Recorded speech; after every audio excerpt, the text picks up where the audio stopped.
মাঝে মধ্যে জীবনে এমন কিছু সময় চলে আসে যেখানে চোখ বন্ধ করে আল্লাহর উপর ভরসা করা ছাড়া কোনো উপায়ই থাকে না।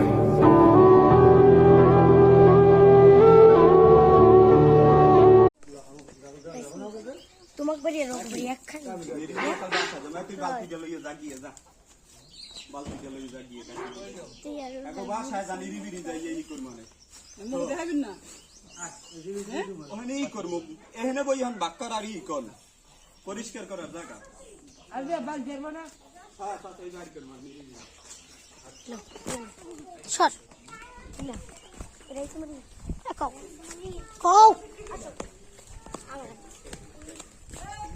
তোমার মনে হয় আমার ভুল লাগে।